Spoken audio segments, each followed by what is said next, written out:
So, the ending for Warrior Cat's Shadow gave us something we've been waiting for a long time.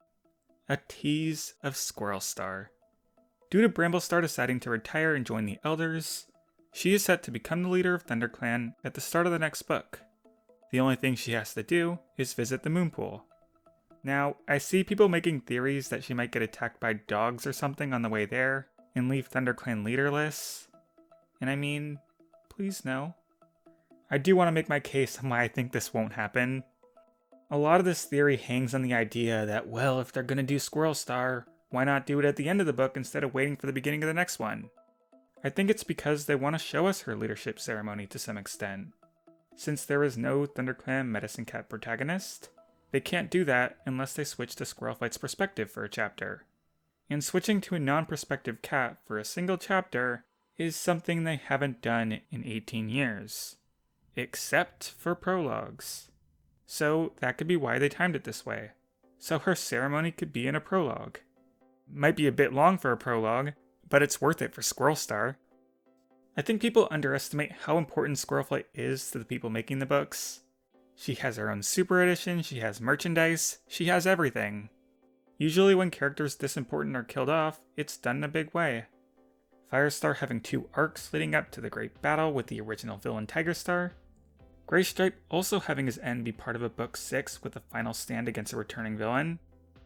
Leafpool's death was saved for a super edition, which gave us the first deep dive into StarClan lore, complete with showing us the trial system.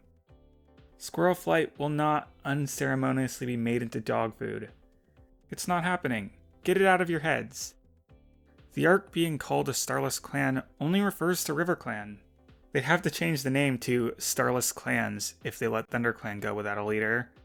So I will be assuming that Squirrel Star is definitely going to be a thing. So the immediate question arises, who will she choose to be her deputy? The cat who not only has a solid chance of being leader after her, but also would just have so much more spotlight in future books. It's a big deal for fans of the series. We want a cat we like in this position. So I want to go over some candidates from least likely to most likely. First up, the background cats. I'm going to call this the wildcard option. There is a non-zero chance that one of these wildcard cats will actually take up the role out of nowhere.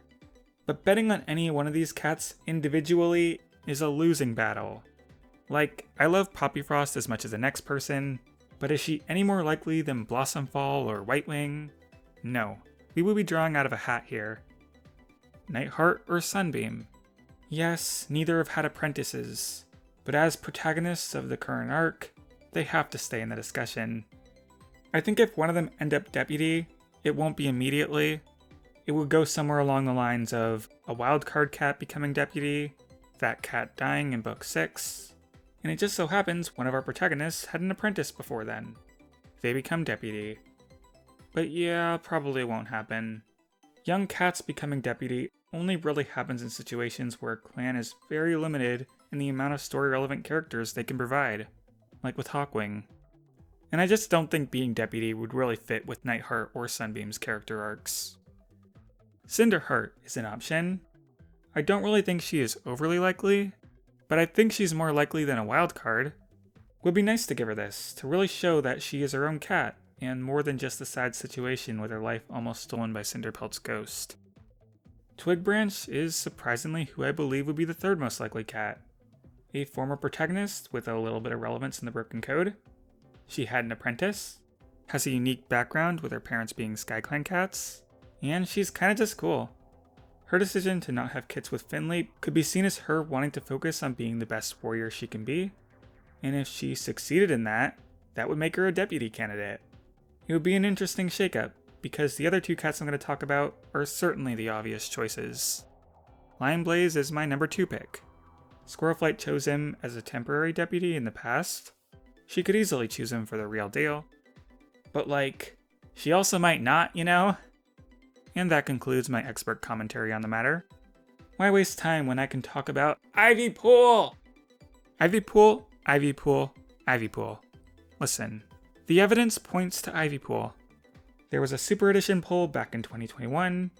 Ivypool lost, but the fact she was even listed means they had to have planned some relevance for her in the main books. Misty Star obviously had her big death scene, and River Star is hinted at being relevant in the next book. Ivy Pool must be relevant too. And what better way to make her relevant than make her deputy? Look at the Super Edition pull pattern. Pull in 2020, Leopard Star first, 1 star second, Leopard Star Super Edition in 2021, 1 star in 2022. Pull in 2021, River Star first, Ivy Pool second, River Star Super Edition in 2023, nothing yet announced for 2024. And in 2022, no Super Edition pull at all. So if they're not giving us any more options, the most likely cat based on this pattern is Ivy Pool. And in the newest book, Shadow, Dovewing actually visits ThunderClan to see Ivy Pool. And it is noted Ivy Pool is anxious to see Dovewing, indicating the meeting was planned rather than just Dovewing showing up out of the blue. Could it be hinting at a potential side plot involving those two? Wouldn't be the first time Dovewing talking to a cat in the background teased an upcoming Super Edition. And lining up a Super Edition with her being deputy would be great for sales of that Super Edition. They are dipping their toes into the pool of Ivy Pool. And as a strong supporter of all things Ivy Pool, I am definitely grabbing every hint I can. Does that make my analysis biased? Well, yeah, a little. But this is my video. Go make your own video if you want to talk about Lion Blaze. I just think Ivy Pool will be a very strong pick for deputy. Not just because she's a character with a deep history to pull from, but also, a win for Ivy Pool is a win for women. See this? Out of the entire main series, in 33 different leader-deputy pairings, we would expect a breakdown of 25% male-male, 25% female-female, and 50% male-female if cats in these positions were chosen without bias for gender. But what actually happened was about half of them being male-male, about half being male-female, and only 1 out of 33 was female-female, that being Leopard Star with Mistyfoot. So if we get Squirrel Star and Ivy Pool, or heck, Twigbranch or Cinderheart as deputy would also fulfill this, we can finally have number 2, and boost that all-women leadership representation from 3% to still egregious, but at least it's better, 5.9%. But gender aside, Ivy Pool is really just the character I would love to see have more time to shine. If they ever bring back the Dark Forest again, it could be cool having her interact or fight with the cats she formerly trained with, or just how that part of her life affected her. Does she still have trauma? Does she feel weird about knowing all these dirty battle skills that she can't use out of respect for the code? There's also more room to explore how she is coping with the loss of her daughter Bristlefrost, as what we got during A Light in the Mist was very rushed. I'm just really curious about her interpersonal status in ThunderClan. Does she still hang out with Blossomfall? Is her relationship with Fernsong lovey-dovey or more distant? Is she lonely? Does Dovewing's choice to live with Tigerstar over her ever weigh on her? These are questions. And I, like Ivy Pool, thank you. Alright, bye everyone!